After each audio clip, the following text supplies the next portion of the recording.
दोस्तों, आज मैं आपको जो कहानी सुना रही हूँ उसका शीर्षक है नसीब का लिखा। 15वीं सदी की यह कहानी है। किसी एक गांव में बहुत ज्ञानी पंडित रहा करता था। पंडित आजू बाजू के सारे ही गांवों में बहुत प्रख्यात था और इसी वजह से धनवान भी। पंडित का परिवार ज़्यादा बड़ा नहीं था। पंडित अपनी पत्नी के साथ अपने बहुत बड़े घर में अकेला रहता था क्योंकि पंडित का कोई बेटा नहीं था। एक बेटी थी जिसका विवाह पास के गांव वाले एक श्रीमंत लड़के से हो चुका था। पंडित ने शादी से पहले अपने होने वाले दामाद की अच्छे से जांच पड़ताल की थी और अपनी बेटी का भविष्य भी ठीक से पढ़ा था। तब जाकर उसने बेटी की शादी की थी। लेकिन चंद सालों में ही पंडित का दामाद बुरी आदतों के चंगुल में फंस गया। जुआ और शराब की लत ने उन्हें सड़क पर लाकर रख दिया था। अपनी बेटी की ऐसी दुर्दशा देखकर पंडित की पत्नी काफ़ी दुखी होती थी और अक्सर पंडित को कहा करती थी, तुम जाकर उनकी मदद कर आओ। पंडित हमेशा अपनी बीवी को यह कहकर उनकी मदद करने के लिए मना कर देता था कि अभी कुछ समय तक उनका बुरा वक्त और चलना है। हम चाहे कितनी ही कोशिश कर लें, जो उनके नसीब में है वह उन्हें नहीं मिल पाएगा। जो उनके नसीब में नहीं है वह उन्हें नहीं मिल पाएगा। पंडित की ऐसी बातों से उसकी पत्नी काफ़ी दुखी हो जाया करती थी और मन ही मन सोचती थी कि कैसा स्वार्थी पिता है, अपनी बेटी को इतने कष्टों में देखकर भी उसकी मदद करने के लिए मना करता है। आखिर भगवान ने जो इतना सारा धन धान्य दिया है उसका क्या करेंगे? हमें कोई और औलाद तो भी नहीं है, ले देकर यही एक बेटी है और उसके लिए भी कुछ नहीं करेंगे तो किसके लिए करेंगे? पंडित ऐसा नहीं सोचता था। ऐसा नहीं कि पंडित को अपनी पुत्री से प्रेम नहीं था, लेकिन उसकी अपनी पुत्री की कुंडली इतने अच्छे से पड़ी थी और वह यह पहले से ही जानता था कि चाहे किसी भी लड़के से शादी करती, लेकिन उसके जीवन में यह समय आना ही था और बिना इसे भुगते उसको छुटकारा नहीं मिलने वाला था। एक दिन खाने पीने के लिए भी मोहताज हो चुकी पंडित की बेटी और दामाद उसके घर आए। पंडित और उसकी बीवी ने दोनों का खूब आदर सत्कार किया और खूब अच्छा खाना खिलाया। बेटी और दामाद की पंडित से सहायता मांगने की हिम्मत ना हुई, इसलिए वह बिना बोले ही वापस अपने घर को लौटने लगे। लेकिन माँ तो माँ होती है। पंडिताइन से रहा नहीं गया और बिना पंडित की इजाज़त के उसने चोरी छिपे बूंदी के लड्डू बनाकर उनमें सोने के सिक्के रख दिए और बेटी और दामाद को दे दिए ताकि बेटी और दामाद की कुछ आर्थिक सहायता हो सके।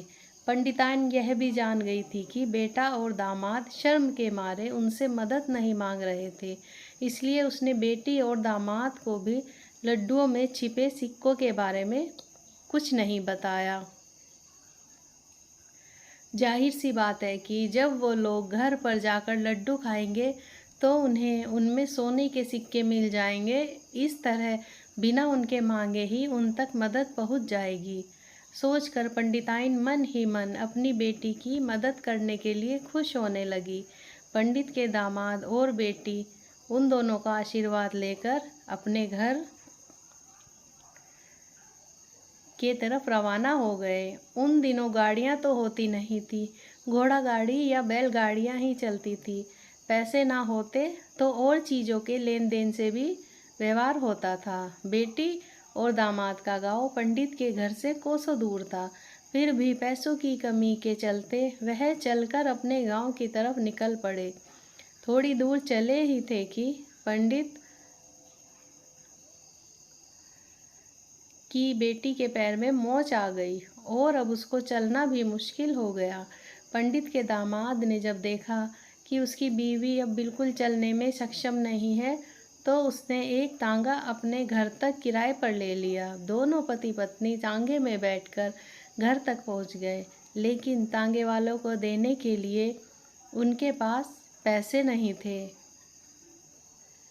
इसलिए पंडिताइन ने जो बूंदी के लड्डू उन्हें दिए थे वही किराए के तौर पर उस तांगे वाले को दे दिए।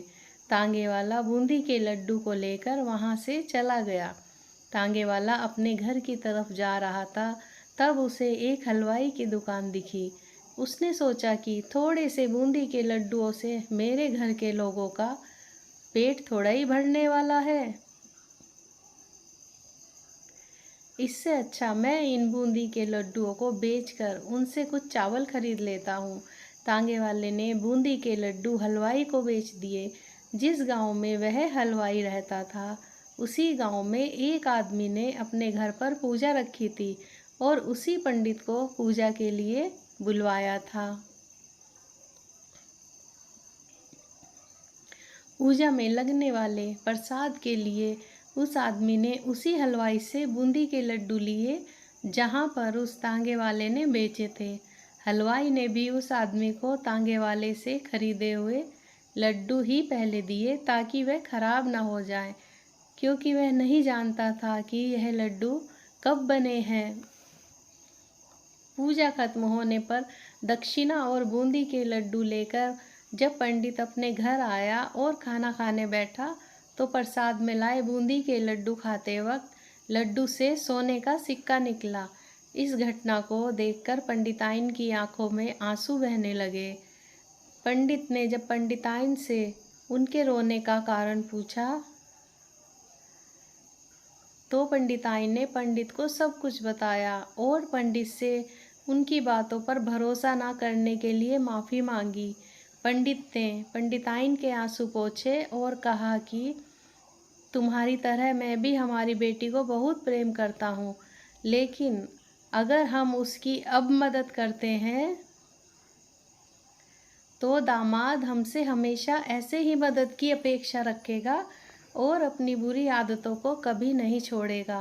पंडिताइन भी अब पंडित की बातों से सहमत हो गई।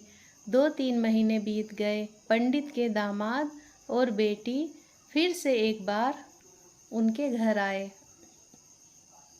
और इस बार उनकी परिस्थिति पहले से बेहतर थी, क्योंकि पिछली बार खाली हाथ जाने के बाद दामाद ने नया काम शुरू किया था और अपनी सारी बुरी आदतों को भी छोड़ दी थी।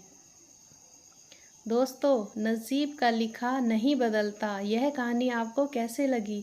पर क्या आप भी नसीब पर भरोसा रखते हैं, या फिर आप उन लोगों में से हैं जो अपना नसीब खुद अपने हाथों से लिखना चाहते हैं? कमेंट में बताएं। और अगर आपको ये कहानी अच्छी लगी हो तो सब्सक्राइब ज़रूर करें।